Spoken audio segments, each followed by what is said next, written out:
students, let's start with factors affecting photosynthesis. Factors affecting photosynthesis. So there are several external factors and internal factors, both which affect the rate of photosynthesis. तो let's see कि what are the internal factors, है ना. पहले हम बात करते हैं बच्चों about internal factors. तो internal factors basically अगर हम सोचो तो डिपेंड करता है बेटा जीन पे, है ना. जैसे हमारे अंदर जीन्स इंपॉर्टेंट, वैसे प्लांट के अंदर भी है. तो internal factors मेनली डिपेंड करता है जीन्स, है ना.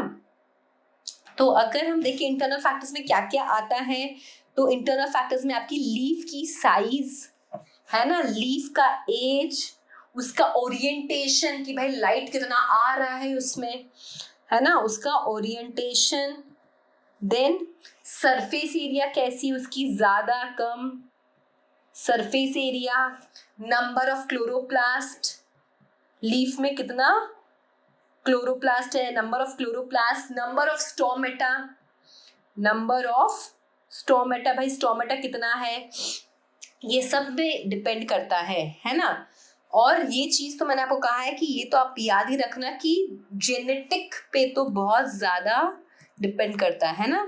जेनेटिक चीजें, जो जीन्स है वैसी चीजें होंगी, तो जेनेटिक इसमें इन्वॉल्व है, राइट. ओके, एक्सटर्नल फैक्टर्स जो मेनली हमें कंसर्न है, external factors. Now external factors में क्या क्या आता है बेटा. एक्सटर्नल्स में आते हैं light, carbon dioxide, CO2, temperature and water. ठीक है, एक्सटर्नल में क्या क्या आता है, light, CO2 concentration, temperature and water. फिर एक बेटा लॉ दिया गया है, law of limiting factor. Law of limiting factor किसने दिया है, law of limiting factor. Law of limiting factor दिया है ब्लैकमैन ने. It is given by Blackman. क्या स्टेटमेंट है इनका, लॉ ऑफ लिमिटिंग फैक्टर जो दिया है किसने दिया है, ब्लैकमैन ने. Law of limiting factor is given by Blackman. Okay, क्या स्टेटमेंट है इसका, any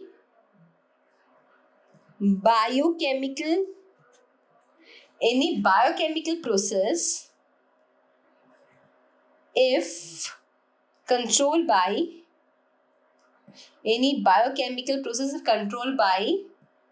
more than one factor, any biochemical process if controlled by more than one factor, rate depend on factor which is most limiting. सब बच्चों ये process है photosynthesis, right. ये किस किस में डिपेंड करता है, अगर आप रिएक्शन देखो, CO2, वाटर, सनलाइट, क्लोरोफिल, है ना, ये सब आपको चाहिए तो ये प्रोसेस होगा. मतलब ये ऐसा एक बायोकेमिकल प्रोसेस जिसमें बहुत सारे फैक्टर्स इन्वॉल्व है, लाइट, CO2, टेम्परेचर, पानी, है ना, ये सारे फैक्टर्स इस पे डिपेंड करते हैं.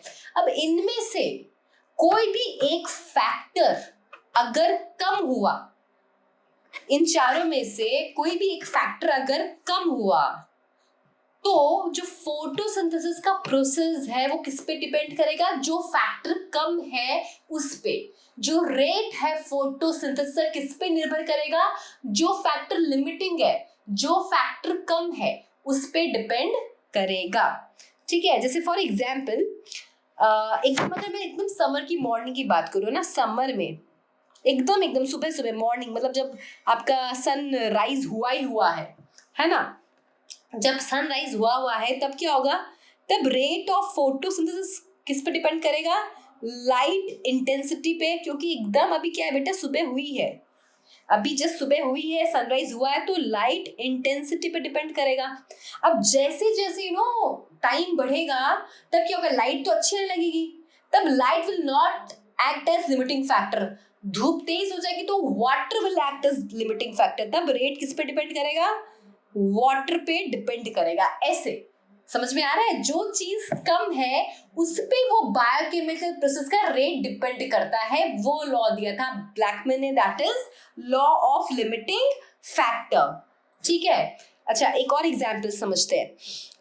समझो, इफ लो लाइट इंटेंसिटी, अगर लाइट की इंटेंसिटी लो है, समझ रहे हो, लाइट की इंटेंसिटी लो है, लो लाइट इंटेंसिटी, तो रेट किस पे डिपेंड करेगा, रेट डिपेंड ऑन, बताओ ऑप्शंस दें, चलो ए बी सी डी, है ना, टेम्परेचर, CO2, लाइट या वाटर। क्वेश्चन देखो क्या है, इफ लो लाइट इंटेंसिटी मतलब लाइट कम है तो रेट किस पे डिपेंड करेगा, टेम्परेचर पे, CO2 पे, लाइट पे कि वाटर पे, लाइट पे ऑफ कोर्स, क्योंकि लाइट क्या है बेटा, लो है, समझ रहे हो, जो चीज कम है that act as limiting factor for that biochemical process, है ना। इस क्वेश्चन को अगर आप ऐसा समझो, if high light intensity, if high light intensity मतलब लाइट इंटेंसिटी ज्यादा है, rate do not depend on, अगर लाइट इंटेंसिटी बहुत ज्यादा, ये सेम ऑप्शन है, अगर समझो अगर लाइट बहुत ज्यादा है, हाई लाइट इंटेंसिटी है, तो रेट किस पे निर्भर नहीं करेगा, again the answer is light, light पे निर्भर नहीं करेगा क्योंकि लाइट तो ऑलरेडी ज्यादा है, समझ में आया। तो इसमें ये क्वेश्चन ऐसा था कि which will not act as limiting factor, clear हुआ, लग जाएंगे ना क्वेश्चन इस टाइप के। चलो एक ही को डिस्कस करते हैं, लाइट। तो लाइट मेजर करने की बेसिकली ना 3 पैरामीटर्स है बच्चों, अगर हमें लाइट देखना है तो हमें 3 पैरामीटर्स ध्यान रखना पड़ता है। एक तो है बेटा अमाउंट, मतलब आप बोल सकते हैं ड्यूरेशन, ठीक है, कितना मिल रहा है। दूसरा क्वालिटी, क्वालिटी की अगर मैं बात करूं तो कहने का मतलब है वेवलेंथ, क्वालिटी मतलब वेवलेंथ। फिर इंटेंसिटी, कि लाइट की इंटेंसिटी कितनी है ना, लाइट की इंटेंसिटी जैसे आफ्टरनून में मैक्सिमम होता है ना, आफ्टरनून में सबसे ज्यादा हाई होता है इंटेंसिटी, ऐसे। तो लाइट की पैरामीटर्स है जिसपे चीजें डिपेंड करती है ना। तो all amount depend on all 3 parameters, okay. Now rate of photosynthesis is directly proportional to light intensity. Rate of photosynthesis is directly proportional to light intensity, है या नहीं? Rate of photosynthesis is directly proportional to light intensity, yes or no? अब इसका एक graph दे रखा है आपके text book में, कैसा ग्राफ है, लाइट इंटेंसिटी, ठीक है, और यहाँ पे रेट, ठीक है, एंड ये कुछ ऐसा चलता है। तो इसका मतलब क्या हुआ, जैसे A to B है, इस टाइम पे क्या है, लो, ठीक है। अब बियॉन्ड बी क्या है, rate will not depend on light intensity, क्योंकि ये देखो इतना ये लो था, जब तक लो लाइट इंटेंसिटी था ना तब रेट ऑफ फोटोसिंथेसिस लाइट पे डिपेंड कर रहा था। अब लाइट की इंटेंसिटी अच्छी है तो रेट ऑफ फोटोसिंथेसिस लाइट पे डिपेंड नहीं करेगा, मे बी दूसरे फैक्टर्स लिमिटिंग हो गए तो उन पे डिपेंड करेगा, ठीक है। तो बियॉन्ड बी क्या है, high light intensity, beyond B क्या है, high light intensity, beyond B क्या है, हाई लाइट इंटेंसिटी। तो rate do not depend on light intensity, है ना, rate do not depend on light intensity. Clear हुआ? जब तक लो था तब तक डिपेंड कर रहा था, हाई है तो वो लिमिटिंग फैक्टर की तरह काम नहीं कर रहा। तो जब ये वाली कंडीशन आई, है ना, ये वाली कंडीशन आई तो क्या हो सकता है, beyond be some other factors may act as limiting factor. Now some other factor can act as limiting, दूसरे फैक्टर्स लिमिटिंग एक्ट कर सकते हैं। वैसे देखा जाए ना बच्चों तो 10% of light is sufficient. 10% light जो होता है ना बेटा, वो सफिशियंट होता है for the process of photosynthesis. Actually सिर्फ लाइट लिमिटिंग काम करता है ओनली इन शेडी प्लेसेस, है ना। Light act as limiting factor only in shade, canopy वगैरह ऐसे होता है ना, जैसे अगर बहुत ऐसे ये है ट्री है ना, यहाँ पे इधर शेड में, तो यहाँ पे जो प्लांट्स है उनके लिए फोटोसिंथेसिस का रेट कम हो सकता है, लाइक दिस। अच्छा हाँ, एक चीज और है, अगर बहुत ज्यादा हाई लाइट इंटेंसिटी हुई है ना, अगर बहुत ज्यादा वेरी हाई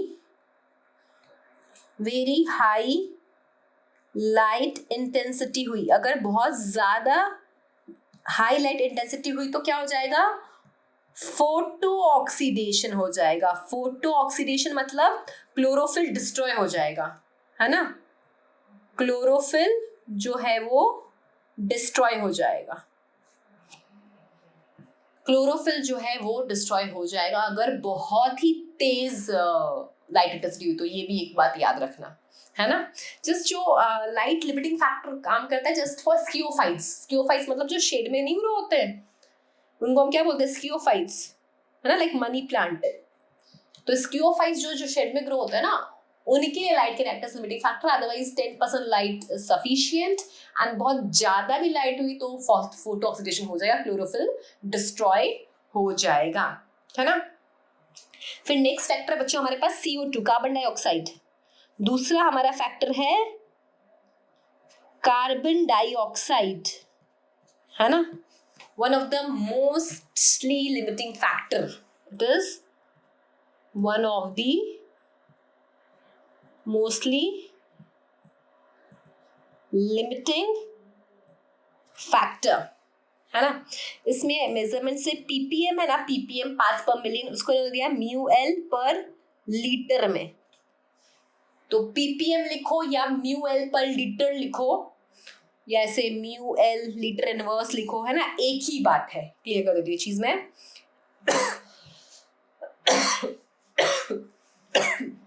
ओके, तो CO2 एनवायरमेंट में कितना है, CO2 एनवायरमेंट में कितना है,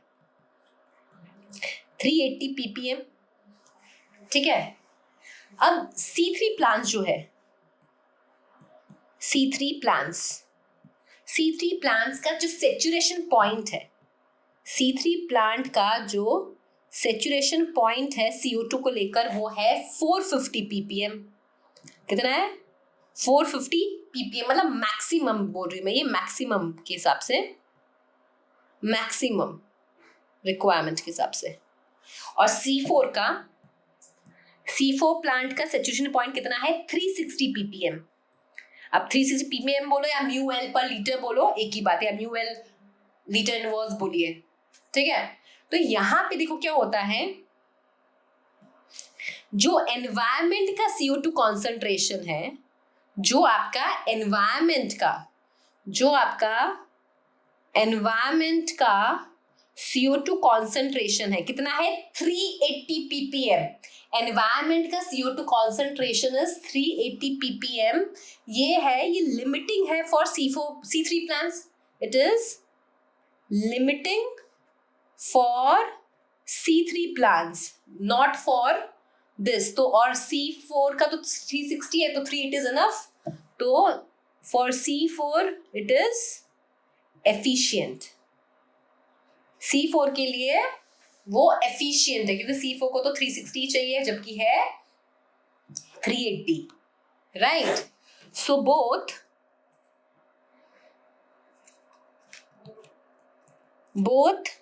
C3 and C4 plants, both C3 and C4 plants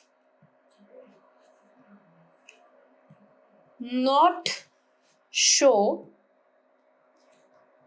any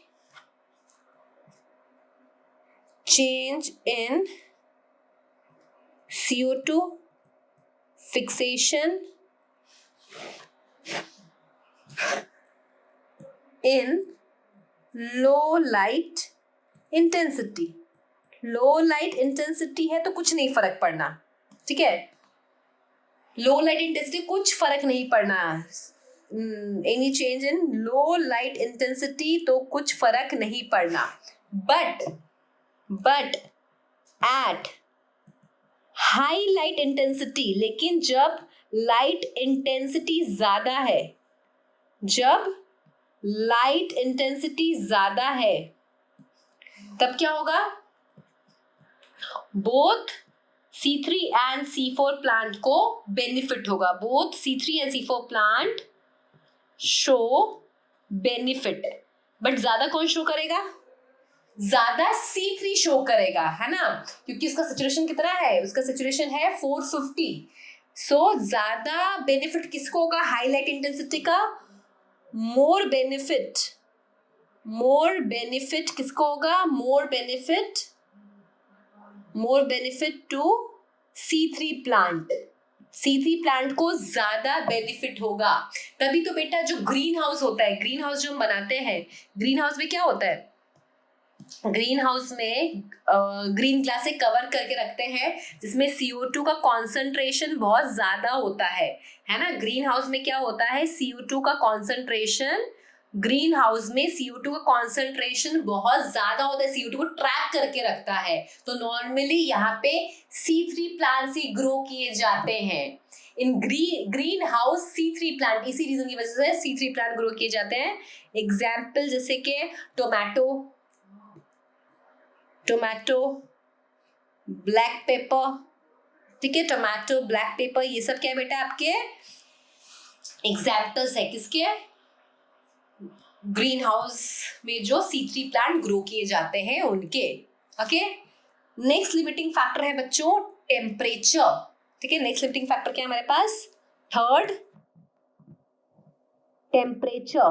बेटे यहाँ पे हम टेम्परेचर की बात कर रहे हैं ना, तो हम एंजाइम एक्टिविटी के हिसाब से बात कर रहे हैं। लाइट वाला, एक्चुअली हम टेम्परेचर, लाइट वाला भी दिमाग में आएगा आप लोगों के, बट अभी बेटा मैं लिख देती हूँ यहाँ पे, हम एंजाइम एक्टिविटी की बात करने वाले हैं कि हाई टेम्परेचर बहुत ज्यादा हो तो एंजाइम डिस्ट्रॉय हो जाते हैं ना, उस टाइप से। तो अभी हम enzyme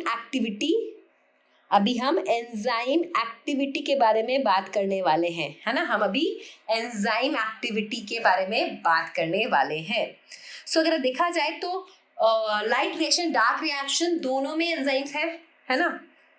both light and dark reaction have enzymes, but ज्यादा एंजाइम रूबिस को कहा है? डार्क में, but more enzyme in dark reaction, ठीक है। तो अगर टेम्परेचर में गड़बड़ी हुई तो मोर इफेक्ट किस में होगा? मोर इफेक्ट होगा डार्क रिएक्शन में। अगर टेम्परेचर में कुछ गड़बड़ी हुई तो मोर इफेक्ट किसको होगा? मोर इफेक्ट होगा डार्क रिएक्शन को। मोर इफेक्ट किसको होगा बेटा? डार्क रिएक्शन को होगा। If I draw the graph, तो हमें पता है कि जो C3 है वो प्रॉपर वर्क करते हैं 20 से 25 डिग्री टेम्परेचर पे। तो जैसे C3 है तो इनका ऑप्टिमम टेम्परेचर मेरे को मिलेगा 20 to 25 डिग्री सेल्सियस।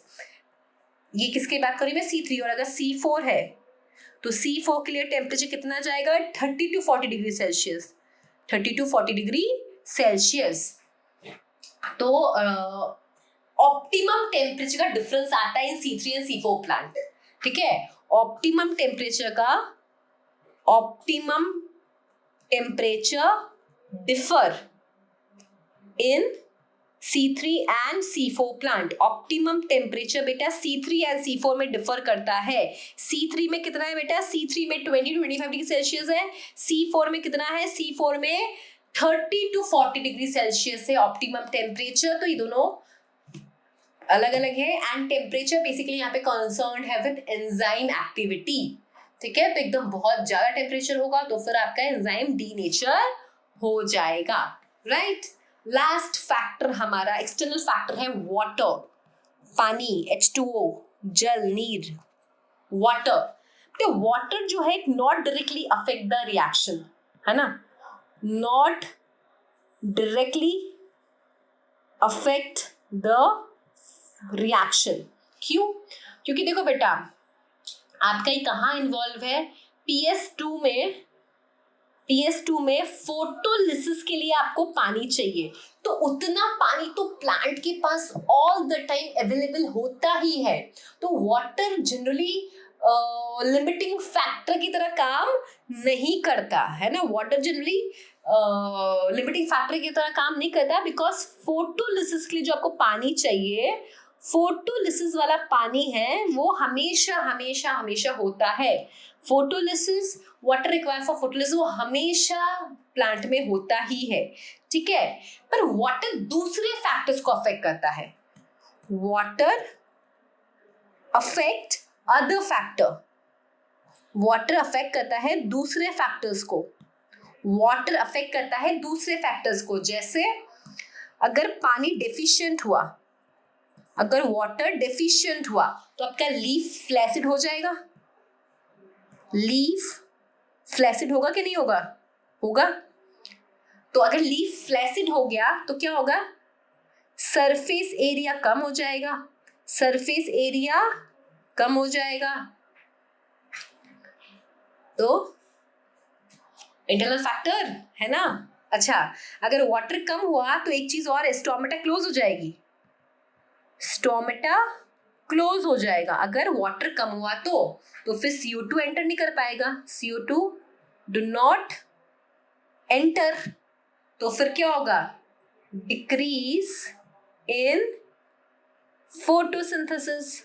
अगर वाटर जो है अगर कम हो गया तो आपका लीफ फ्लैसिड हो जाएगा, लीफ फ्लैसिड होगा तो सरफेस एरिया कम हो जाएगा, तो रेट ऑफ फोटोसिंथेसिस डिक्रीज हो जाएगा। देन स्टोमेटा अगर बंद हो गया, अगर वाटर कम हुआ तो स्टोमेटा बंद हो जाएंगे, स्टोमेटा बंद हो गए तो CO2 अंदर नहीं आएगा, तो नेचुरल सा बात है आपका रेट ऑफ फोटोसिंथेसिस जो है वो कम हो जाएगा। तो वाटर डायरेक्टली अफेक्ट नहीं करता, बट हाँ इस तरह से अदर फैक्टर्स पे निर्भर करता है। मेन जो फोटोलिसिस वाला पानी है तो वो तो बेटा हो ही नहीं सकता, because all the time leaf में उतना पानी तो होता ही होता है। Okay, so this is all about your external and internal factors हम डिस्कस कर लिए हैं, right? जो मेजरली आपके फैक्टर्स दे रखे थे वो थे एक्सटर्नल में light, CO2, temperature and water, वो डिस्कस हो गया है। एंड ये ब्लैकमैन का लॉ है ना, ब्लैकमैन का लॉ जो है, लॉ ऑफ लिमिटिंग फैक्टर, वो भी बहुत इंपॉर्टेंट है, right. Now this chapter is over, read this from your textbook, solve MCQs, okay, and पक्के से 4 से क्वेश्चंस आपके लग जाएंगे, 2-3 क्वेश्चंस आते हैं नीट में इसके, okay, and स्कोरिंग है, इजी है, so go through the textbook once and solve MCQs, okay, thank you.